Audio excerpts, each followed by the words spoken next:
வணக்கம் நண்பர்களே, மற்றொரு கலந்துரையாடலில் உங்களோடு இணைந்து கொள்வதில் மகிழ்ச்சி. குறிப்பாக இன்றைக்கு பேச இருக்கின்ற விடயம், தேசிய மக்கள் சக்தி அரசு பொறுப்பேற்று கிட்டத்தட்ட 1.5 ஆண்டுகள் கடந்திருக்கின்றன. இலங்கையில இருந்து பிரித்தானியாவுக்கும் பல தலைவர்கள் வந்து கலந்து சென்றிருக்கிறார்கள். டில்வின் சில்வா மற்றும் தற்பொழுது ஹரணி அமரசூரிய, மகளிர் வெளிவார அமைச்சர் சரோஜா போல்ராஜ் போன்றவர்கள் எல்லாம் வந்து சென்றிருக்கிறார்கள். கருத்துக்களை பரவலாக விதித்து வருகின்றனர். இவைகள் தொடர்பிலே உரையாடுவதற்கு அறிமுகம் அவசியமற்ற, உங்களுக்கு நன்கு அறிமுகமான அரசியல் ஆய்வாளர் வி சிவலிங்கம் எங்களோடு இணைந்து கொள்கிறார். வணக்கம் சிவலிங்கம். வணக்கம் ஜெயபாலன், வணக்கம்.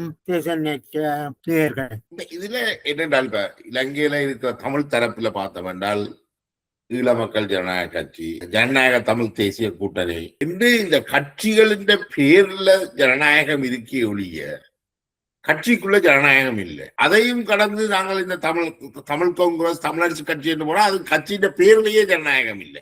இந்த சூழல்ல இவர்கள் இவர்களுடைய அரசியல் சோம்பேறித்தனம் அல்லது அரசியல் தெளிவின்மையான இந்த தமிழ் தேசியம் என்ற அந்த அதெண்டா என்னென்றே தெரியாதவர்கள் தான் இன்னைக்கு தமிழ் தேசியத்துக்காக குரல் கொடுக்கிறதாக சொல்கிறார். அவர்கள் தான் இந்த பிரிவினை கோரிக்கையை வைக்கிறார்கள். அவர்களுக்கு இருக்கிற தீர்வு அவர்கள் ஒரு பைனரி திங்கிங், அது அல்லது இது.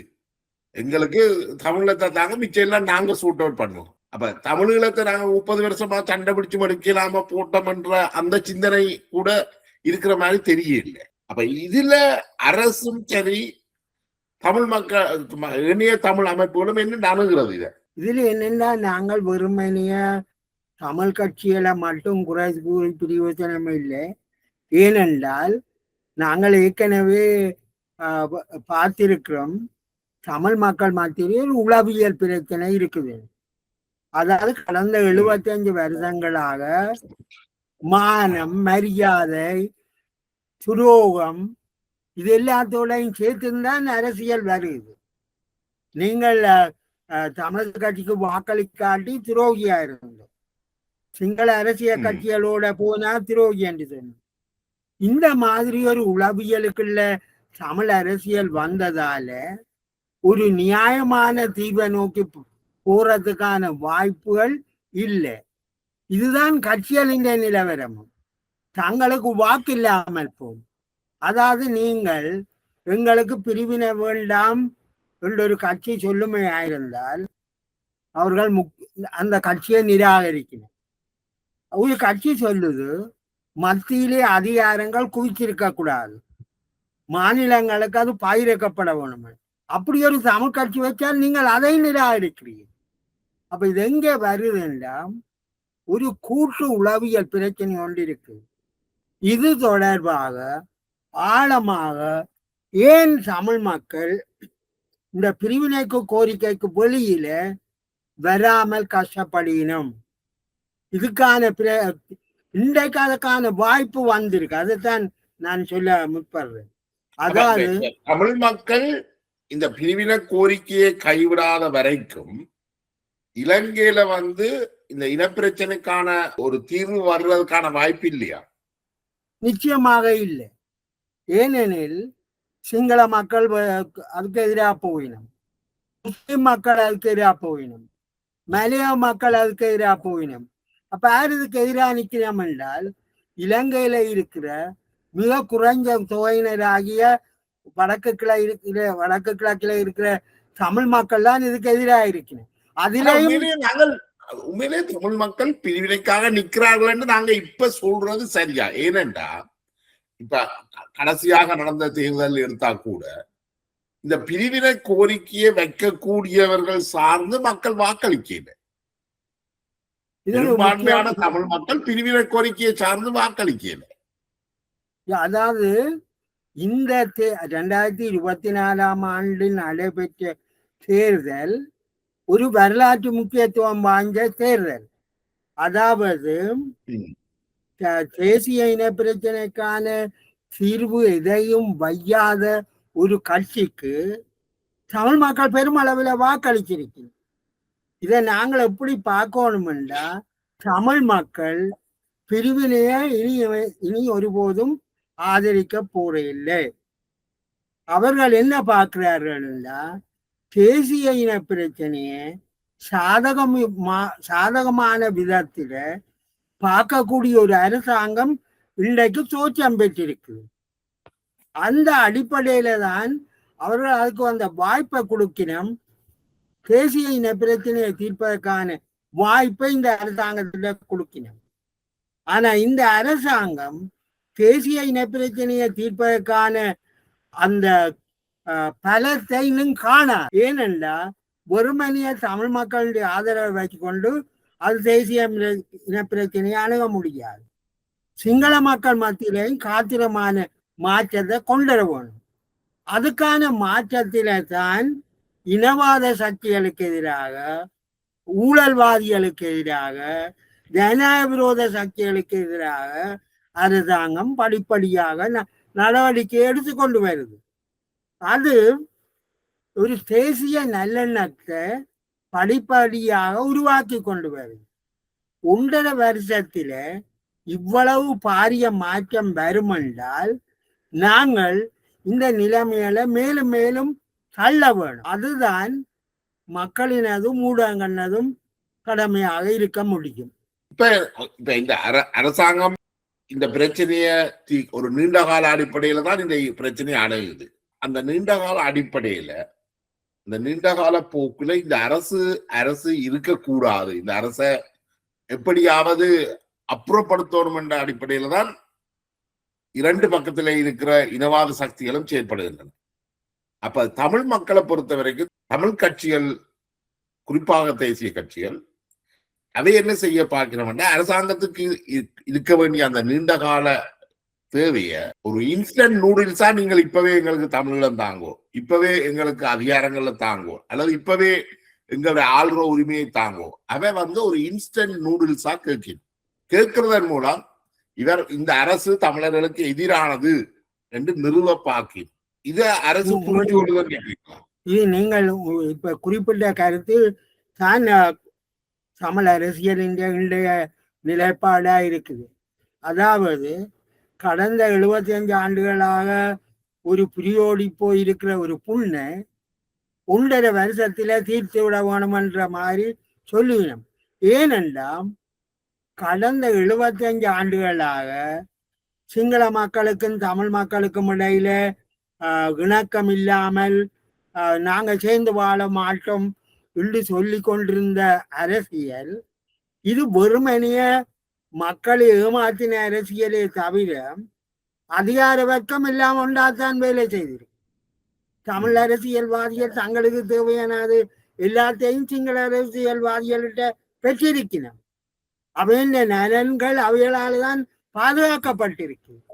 இப்ப என்ன பிரச்சனை என்றா அன்றைக்கு இருந்த அரசாங்கத்திலே தங்களுக்கு இருந்த செல்வாக்கு இன்றைக்கு அங்க இல்லை.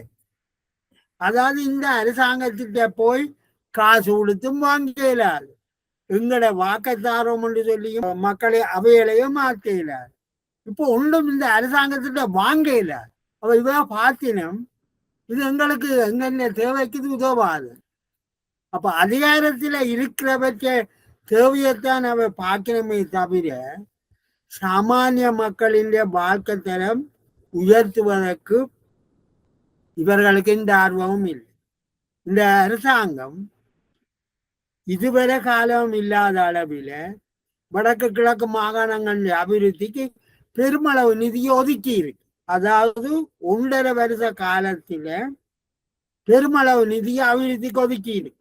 இதுதான் ஆரம்பம் என்றால் ஒரு நீண்ட காலத்துக்கு இந்த அரசாங்கத்தை வச்சிருந்தா எங்களோட பிரதேசங்கள்ல வேலை வாய்ப்புகள் அதிகரிக்கும், ஜனநாயக நிலைமைகள் அதிகரிக்கும். இதை பற்றி நாங்கள் ஏன் பேச மறக்கிறோம்? ஏனென்றால் தமிழ் மக்கள் மத்தியில இருக்கிற அரசியல் தலைமை இன்னமும் தன்னுடைய நலன்களுக்காகத்தான் தமிழ் மக்களையும் ஏமாற்றி கொண்டு வருது. சிங்கள மக்களோட வாழ இயலாது, நாங்கள் தனிநாடு காணணும் இன்னொரு பக்கத்துல சொல்லி வாக்குகளை எடுக்கிறது, பிறகு போய் அவைகளோட பேரம் பேசு. இந்த மாதிரியான சூழ்ச்சி அரசியலால தான் தமிழ் மக்களுடைய எதிர்காலம் மிகவும் பாதகமான நிலைமைக்கு போய்கொண்டு. இப்ப என்னன்னா தேசிய மக்கள் சக்தி அரசாங்கம் வந்து இலங்கையிலையும் சரி, இலங்கைக்கு வெளியிலையும் புலம்பெயர்ந்த நாடுகள்லையும் சரி, தமிழ் மக்களோடு ஒரு பலமான உறவை கட்டமைக்கிறத நாங்க பார்க்கிறோம். இப்ப மலையகத்தை சேர்ந்த சரோஜா போல்ராஜ் யாழ் வடமாகாணத்தின் மூல முடுக்குகள் எல்லாம் ஒரு மகளிர் கருத்தரங்கு வைக்கிறார், ஏற்பாடு செய்திருக்கிறார். அதே போல இலங்கையில இருந்து வருகின்ற தேசிய மக்கள் சக்தி இங்கு உள்ள அனைத்து சமூகங்களோடையும் கூட்டங்களையும் உறவுகளையும் வலுப்படுத்தி வருகிறார். இதே போக்கில போற பட்சத்துல தமிழ் தேசிய அரசியலுக்கு ஒரு நெருக்கடி வருமென்று நினைக்கிறீங்களா? அது வந்துட்டுதான் அந்த நெருக்கடி. அந்த நெருக்கடி தெளிவா தெரிகிறது. அதாவது இப்ப இனவாத அரசியலை ரெண்டு பக்கமும் செய்யலாமை. மற்ற இந்த அரசாங்கம் கூடிய அளவில் அபிவிருத்திக்கான நிதிகளை ஒதுக்கி வருது. கடந்த காலங்கள்ல புத்தகுருமாற்றி அத்துமீறிய நடவடிக்கைகள், இராணுவத்தின் அத்துமீறின நடவடிக்கைகள், போலீசாரின் நடவடிக்கைகள் இதெல்லாம் இப்ப இல்லை. நிலங்கள் படிப்படியாக விடுவிக்கப்பட்டு வருது. ஒரு என்ன நடக்குது என்றால் நெருக்கடி நிலைமைகள் தளர்ந்து வருது. மக்கள் தங்கட உதாரணத்துக்கு கடந்த மே மாதத்தில முள்ளிவாய்க்கால பாரிய பெருமளவான மக்கள் கலந்து கொண்ட நினைவு நாளை அனுஷ்டிக்கணும். இதுக்கான அடிப்படை பின்புலம் என்ன? மக்கள் உணர்வினம். அங்கே அரசியல்வாதிகள் எதுவும் வர இல்லை, மற்ற புலிக்கொடி எதுவும் காணப்படவில்லை, பிரபாரண படங்கள் எதுவும் இல்லை. ஆனால் தியாகங்களை செய்த மக்களுக்காக அந்த மக்கள் தங்களுடைய அஞ்சலியை செலுத்தினோம். இந்த நிலைமை தான் நாட்டில் ஒரு நல்லெண்ணத்துக்கான அடிப்படை வருகிறது. சிங்கள பகுதியில் என்ன சொல்லினோம் என்றால், எங்களோட சண்டை பிடிச்ச புலிகளுக்கு அங்க அஞ்சலி செலுத்துறதுக்கு நீங்கள் விட்டு இருக்கிறீங்க, நாங்கள் இங்கே அஞ்சலி செலுத்த முடியல. இப்ப இனவாதிகள் என்ன நினைக்கிறோம்னா, நீங்கள் வெளிநாட்டில இருக்கிற புலி ஆதரவாளர்களுக்கு சாதகமாகத்தான் நீங்கள் இன்றைக்கு அரசியல் செய்கிறீர்கள். இந்த அளவுக்கு சிங்கள இனவாதம் மாறி போகுது. ஆனா தமிழ் அரசியல்வாதிகள் இதை பற்றி பேசவே இல்லை. இன்றைக்கு ஒரு சாதகமான நிலைமை வந்திருக்கு. ஆயிரக்கணக்கான மக்கள் நினைவஞ்சலியை செலுத்தக்கூடியவர்களுக்கு வந்திருக்குது. சிங்கள இனவாதிகள் இந்த நிலைமையை கண்டு கொதிப்பட இனம். ஏன் எங்களுக்கு உங்களுக்கு தெரியும், மேல் வீரவஞ்ச மலர் வளையம் வைக்க போக இராணுவத்தினர் விடையில்லை. ஏனென்றால் நீங்கள் அந்த தினத்துக்கு தான் வர வேணும். இனவாதிகள் எந்த வகையிலாவது இனவாத கிளப்பத்தான் முயற்சிக்கிறேன்.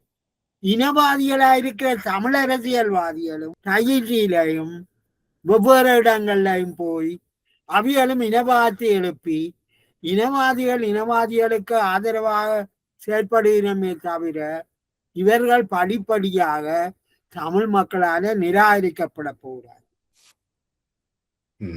இந்த அரசு 1.5 ஆண்டுகளை ஓட்டுகின்ற இந்த கால பகுதியில பெருத்த நெருக்கடிகளையும் சந்திச்சிருக்கு. ஒன்று, இந்த அமெரிக்காவுடைய டொனால்ட் ட்ரம்பினுடைய டாரிஃப் தீர்வைகள், ஏற்றுமதி தீர்வைகள், அதுக்கு பிறகு டித்வா புயல், இது ரெண்டுமே அதுக்கு பிறகு மத்திய கிழக்குல ஏற்பட்ட யுத்தம், இது உலகத்தின் பொருளாதாரத்தையும் பாதிச்சிருக்குது, இலங்கையின் பொருளாதாரத்தையும் கணிசமாக பாதிச்சிருக்கு. இதுக்கால இந்த அரசு ஓரளவுக்கு நீந்தி வந்திருக்கிறதாகத்தான் அறிய முடியுது. உங்களோட பார்வை எப்படி இருக்குது? நீங்கள் உங்களுடைய அவதானிப்பு சரியானது. என்னென்றால் உதாரணத்துக்கு இப்பொழுது சிலர் விவாதிக்கணும், 2028ஆம் ஆண்டு இலங்கை அரசாங்கம் அந்த கடன்களை கட்ட வேண்டிய ஒரு காலம் வந்துட்டுது. அப்ப இன்னும் பல நெருக்கடிகள் வரப்போகுது.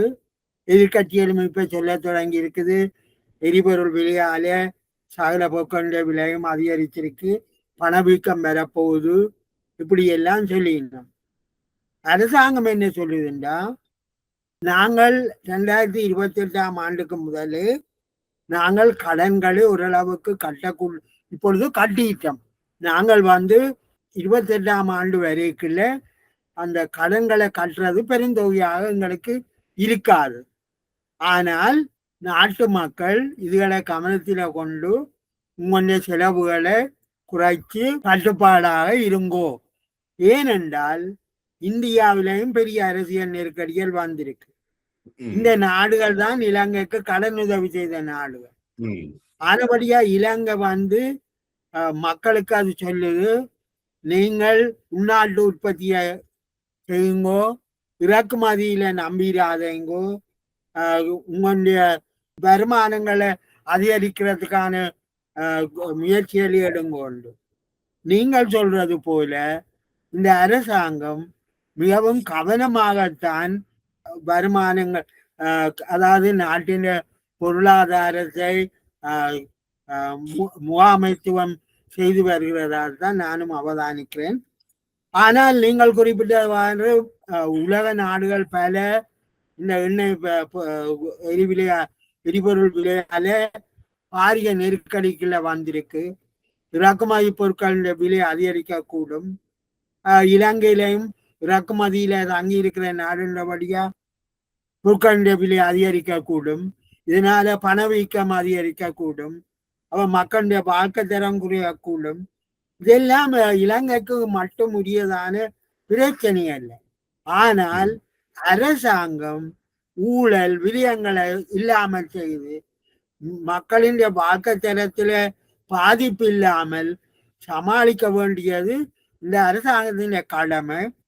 ஆனால் உலக வங்கி, சர்வதேச நாணய நிதியம் போன்றவைகள் இந்த அரசாங்கத்தின் செயற்பாடுகள்ல நம்பிக்கை வச்சதால தான் இப்பொழுது 700 மில்லியன் கடனையும் கொடுக்கக்கூடிய இருந்திருக்கு. ஆனபடியா நாங்கள் இதனை அவதானிக்க இந்த அரசாங்கம் அனுபவம் இல்லாட்டிலும் ஊழல் இல்லாமல் மக்களின் நலனை மையமா வச்சு செயற்படுறதாகத்தான் நாங்கள் கருத முடியும். இந்த அரசு ஆட்சிக்கு வரும் பொழுதே சில வாரங்களிலேயே ஆட்சி கவனம் என்றார்கள், சில மாதங்கள்ல கவனம் என்றார்கள். இப்ப அந்த கதைகள் எல்லாம் குறைஞ்சு போச்சு. 1.5 ஆண்டுகளாக ஆட்சி தக்க வைக்கப்பட்டிருக்கு. இப்ப உள்ள நிலைமையில இந்த அரசு முழுமையான ஆட்சியை கொண்டு நடத்துவதற்கான வாய்ப்பு தான் பெரும்பாலும் இருக்குது.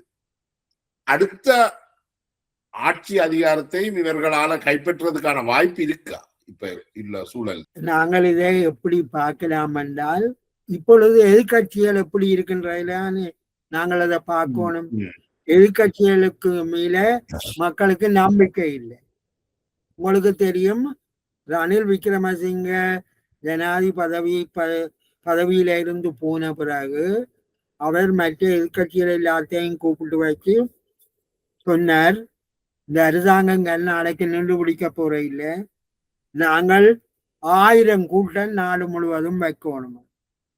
அவர் சொல்லி 1 வருஷத்துக்கு மேலியாச்சு. 1000 கூட்டத்தில் 1 கூட்டத்தையும் நடத்தி மக்கள் உண்மையில இந்த பொருளாதார நெருக்கடிகளால மக்கள் அது அரசாங்கத்தின் பிழை என்று நினைச்சிருந்தால் மக்கள் இப்பொழுது அரசாங்கத்துக்கு எதிராக திரும்பி இருப்பினர். ஆனா மக்களுக்கு தெரியுது, உலகம் முழுவதிலும் ஏற்பட்டிருக்கிற நெருக்கடியின் விளைவுதான் தாங்களும் எதிர்நோக்குறோம். கடந்த கால தவறுகளும் இதுக்கு பிரதான காரணம் உண்டு. மக்கள் படிப்படியாக உணர்ந்து வருகிறோம். அவையாலும் இந்த அரசாங்கம் எதிர்நோக்கக்கூடிய பிரச்சனைகளை புரிஞ்சுதான் வருகிறோம். அரசாங்கமும் மக்களுக்கு உண்மையை சொல்லிக் கொண்டு வருது. இவ்வளவுதான் எங்கள்கிட்ட இருக்குது, இவ்வளவு பிரச்சனைகள் இருக்குது, இப்படித்தான் நாங்கள் எங்களுக்கு செய்யக்கூடிய இருக்கு. மக்கள் நம்புற அளவுக்கு அவர்களும் மக்களுக்கு முன்னாலே சொல்லி கொண்டு வருகிறோம். இதனாலதான் எதிர்கட்சிகளால இந்த அரசாங்கத்துக்கு எதிராக எதையும் செய்ய முடியாமல். இதை வச்சு கொண்டு பார்க்கும் பொழுது எதிர்காலத்தில இதே அரசாங்கம் மீண்டும் பதவிக்கு வருவதற்கு அதிக அளவு வாய்ப்பு இருக்குது. இப்ப என்னென்றால் இப்ப இந்த ஜேவிபி என்பிபி ஒரு திடீர் அலையில தான் ஆட்சியை கைப்பற்றி இருக்கிறார்கள். அவர்களுடைய பாரம்பரியான வாக்கு வங்கி அது அல்ல. அவர்களுடைய வாக்கு வங்கி ஐக்கிய தேசிய கட்சியில இருந்தும் ஸ்ரீலங்கா சுதந்திர கட்சியில இருந்தும் வாக்களித்த அல்லது ஸ்விங் பண்ணின ஓட்டர்ஸ் தான் அவர்களுக்கு போய் சேர்ந்திருக்கிறார். இப்ப அந்த ஸ்விங் பண்ணின அந்த வாக்காளர்கள் தொடர்ச்சியாக தேசிய மக்கள் சக்தியுடனே ஐக்கியமாயிடுவார்கள் என்று நினைக்கிறீங்களா? அல்லது தொடர்ந்தும் இந்த ஐக்கிய தேசிய கட்சி ஸ்ரீலங்கா சுதந்திர கட்சியின் வாக்காளர்கள் தேசிய மக்கள் சக்தியை நோக்கி சென்று கொண்டிருக்கிறார்கள் என்று நினைக்கிறீங்களா?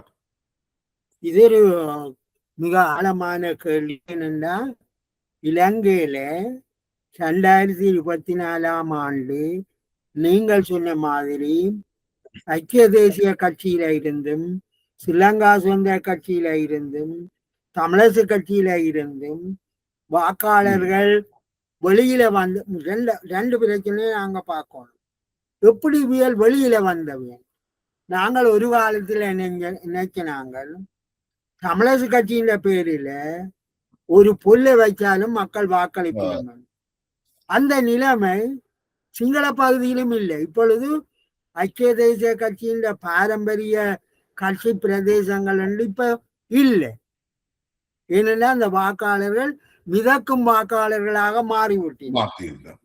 அப்ப அவைய ஒருக்கா கட்சியின் பிடியில இருந்து வெளியில வந்தினம் என்றால், மிதக்கும் வாக்காளர்களாக மாறிச்சினம் என்றால், அவர்கள் பாப்பினம் எதிர்காலத்திலே அது சாதகமாக இருக்கும்.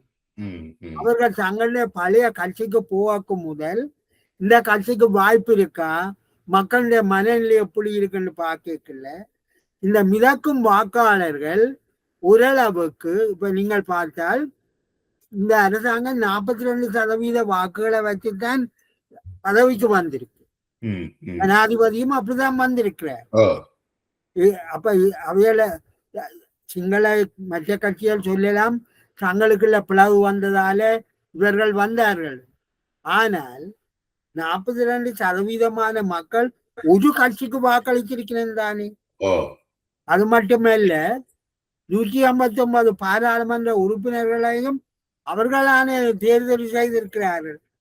எனவே இந்த மிதக்கும் வாக்காளர்கள் படிப்படியாக இன்னொரு இடத்தை நோக்கி போகிறார்கள். இந்த நிலைமையை தமிழ் அரசியல்வாதிகள் புரிஞ்சு கொள்ளும். கடந்த காலங்கள் போல ஐக்கிய தேசிய கட்சியை நோக்கியோ பொதுஜன பெரமுனவை நோக்கியோ ஸ்ரீலங்கா சுதந்திர கட்சியை நோக்கியோ மக்கள் போகவில்லை. அப்ப இப்ப மக்கள் மிதக்கும் வாக்காளர்களாக இருக்கல தமிழ் அரசியல்வாதிகள் இந்த மிதக்கும் வாக்காளர்கள்ட்ட போய் நாட்டை ஒரு ஒற்றுமையானதா பொருளாதார வளர்ச்சி உள்ள நாடாக மாற்ற வேணும் என்றா நாங்களும் உங்களோட வாரம், நாங்கள் ஒரு நிலையான ஒரு அரசாங்கத்தை தேர்வு செய்வோம் என்ற அரசியலை நோக்கி தமிழ் அரசியல் போயிருக்க வேணும். இப்ப நாங்க சொல்றோம் தானே, போருக்கு பிறகு மஹிந்த ராஜபக்ச ஒரு நாட்டின் ஒரு நல்ல தலைவரா மாறி இருக்கலாம், ஒற்றுமைய அவர் பலப்படுத்தி இருக்கலாம், ஒரு தேசிய தலைவரா அவர் மாறி இருக்கலாம். அவர் இனவாதத்தில் புலிக்குள்ள சிக்கியதால் அவர் இன்றைக்கு மக்களால நிராகரிக்கப்பட்டு, இந்த மாதிரியான நிலைமையை கவனத்தில கொண்டு நாங்கள் எங்க எதிர்கால சந்ததி அந்த நாட்டில வாழ வேணும், வளர வேணும், தங்களுடைய கலாச்சாரத்தை பேண வேணும் என்றால் நாங்கள் இந்த இனவாத அரசியலுக்கு வெளியில போய் ஒரு நல்லிணக்க அரசியலை நோக்கி போக வேணும். மத்தியில அதிகாரங்களை அயிலக்கூடிய ஒரு அரசு கட்டுமானத்தை நோக்கி நாங்கள் விவாதங்களை நகர்த்தோம். தேசிய மக்கள் சக்திக்கு தெற்கில இருக்கிற ஒரு அரசியல் நெருக்கடி இருக்கு, வடக்குல அவர்களுடைய பாராளுமன்ற உறுப்பினர்கள் அந்த கட்டுமானங்களுக்குள்ளேயே ஒரு நெருக்கடி இருக்கு. என்னால் அவர்கள் அனைவருமே இந்த அரசியலுக்கு புதியவர்கள், அரசியலுக்கு அல்ல, தேசிய மக்கள் சக்தியுடைய அல்லது இடதுசாரி அரசியலுக்கு புதியவர்கள். கிட்டத்தட்ட விடுதலை புலிகள்ல ஆதரிச்சவர்கள் தான் இன்றைக்கு தேசிய மக்கள் சக்தியிலையும் உறுப்பினர். அது இளங்குமரன் கூடுதலான தன்னை நேரத்தை சிவாஜிலிங்கத்தோட சேர்ந்து போராட்டங்கள் ஈடுபட்டிருக்கிறார்.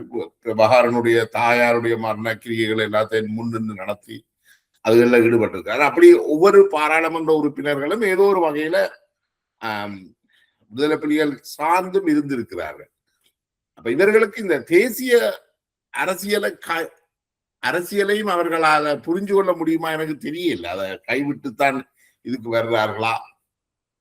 அவர்கள்ட்டையும் ஒரு குழப்பம் இருக்குது. நீங்க இதை எப்படி பாக்குறீங்க? உங்களுடைய அவதானிப்பு சரி. அன்றைக்கு ஒரு அலை இருந்திருக்கு. அதாவது அந்த நேரத்திலே தேசிய மக்கள் சக்தியிலே சார்பிலே ஆற போட்டிருந்தாலும் அவர்கள் அன்றைக்கு வென்றிருப்பினம். தமிழ் அரசியல் சிங்கள அரசியல் ஏற்பட்டிருந்த மாற்றம் போல தமிழ் அரசியலையும் ஏற்பட்டிருக்கு. ஆனால் இவர்கள் கட்சி வகுப்புகளுக்கு போனவர்கள் அல்ல. இப்பொழுது அவர்கள் வகுப்புகளுக்கு போறார்கள். அதாவது பாராளுமன்ற உறுப்பினர்களுக்கு கட்சி உறுப்பினர்களுக்கு அவர்கள் வகுப்பெடுக்கிறார்கள். இது எவ்வளவு தூரம் சாத்தியம் என்றதையெல்லாம் நாங்கள் இனி கீழ்மட்டத்திலே தேசிய மக்கள் சக்தி ஜேவிபி ஆகியோர் வேலை செய்யணும். இனி இவர்கள் புது ஆக்களை வெளியில கொண்டறிவிடும், தகுதி உள்ளவைய கொண்டறிவிடும். உள்ளுக்கு பிரச்சனைகள் இருக்கேன்னா ஜேவிபியோ தேசிய மக்கள் சக்தியோ தங்களுக்குரிய கிளைகளை வச்சிருந்தது. தமிழ் பிரதேசங்களில் அவர்களுக்கு கிளைகள் இருந்தேல அவர்கள் வாக்குப்படுத்திருக்க மாட்டோம். எனவே இவ்வாறான குழப்பங்கள் ஏற்படுவது அது நாங்கள் ஆச்சரியப்படுறதுக்கு இல்லை. ஆனால் மாற்றங்களுக்கான அடித்தளங்கள் போடப்படுது. பிரஜாசக்தி என்ற அமைப்பின் மூலம் மேலும் பல நல்ல உள்ளூர் நல்ல மனிதர்களை அவர்கள் அடையாளம் காண பார்க்கிறார்கள். எனவே மாற்றங்கள் ஏற்பட்டு வருவதாக தான் நாங்கள் கருத முடியும். குறிப்பாக நினைக்கிறேன் கிழக்கு மாகாணத்தை பொறுத்தளவுல தமிழ் அரசியல் தலைமைகளுக்குள்ள இன்றைக்கு இருக்கிற தமிழ் அரசியல் தலைமைகளுக்குள்ள அருண் ஹேமச்சந்திரா ஒரு மிக முக்கியமான தலைவர் என்று நான் நினைக்கிறேன். என்றால் அவருடைய ஒரு உரையாடல் பேச்சொன்று இருந்தது. இலங்கையினுடைய அந்த மியூசியத்தில் இருக்கக்கூடிய அருங்காட்சி பொருட்களை பெற்றுக்கொள்வது தொடர்பில் நெதர்லாந்துல இருந்து அது தொடர்பில் ஒரு நீண்ட ஒரு உரிய ஆட்சி இருந்தால் அது உண்மையிலேயே ஒரு வரவேற்கத்தக்க ஒரு மிக ஆழமானதாகவும் ஏன் அந்த பொருட்களை இலங்கைக்குரியது என்றதை அவர் ஆணித்தரமாக அந்த நாட்டவர்களோட உரையாடி எடுத்திருக்கணும். அதை நினைக்கிறேன் அவர் இலைமறை காயாக வளர்ந்து வருகின்ற ஒரு அரசியல் தலைவராக இருக்கிறார் தமிழ் தரப்பில். அவர் இன்னொரு லட்சுமண் கதிராமர் நாங்கள் குறிப்பிடல. ஆனா அவர் லட்சுமண் கதிராமர் என்று நாங்கள் சொல்றது அவருடைய அந்த அரசியல் திறனைத்தான் சொல்றமே ஒழிய அவருடைய அரசியல் நிலைப்பாட்டை அல்ல. நான் ஏன் அதை சொல்றேன் என்றால் தமிழர் ஒருவருக்கு வெளிநாட்டு பிரதி அமைச்சர் பதவியை கொடுத்ததுன்றது மிகவும் உயர்ந்த பதவி. அதாவது அமைச்சு பதவிகளுக்குள்ளேயே மிக முக்கியமான பதவி. அதனாலதான் ஜேவிபியினர் லட்சுமண் கதிராமரை பிரதமராக நியமிக்கிறதுக்கு சிபாரிசு. இது எல்லாத்தையும் நாங்கள் பார்க்கக்குள்ள அவர்கள் ஒரு சரியான ஆளைத்தான் தெரிஞ்செடுத்து வெளியுறவு அமைச்சராக கொடுத்திருக்கிறோம். நிச்சயமாக நாளைக்கு ஒரு நீண்ட உரையாடல். நாங்கள் உங்களுடைய நேரத்தை ஒதுக்கி எங்களோட இந்த கருத்துக்களை பயந்து மிக்க நன்றி. சொல்லுங்க. எனக்கும் மனந்திறந்து உங்களோடு கருத்துக்களை பகிர்ந்து கொள்வதற்கான வாய்ப்பை தந்தமையாட்டு மிக்க நன்றி.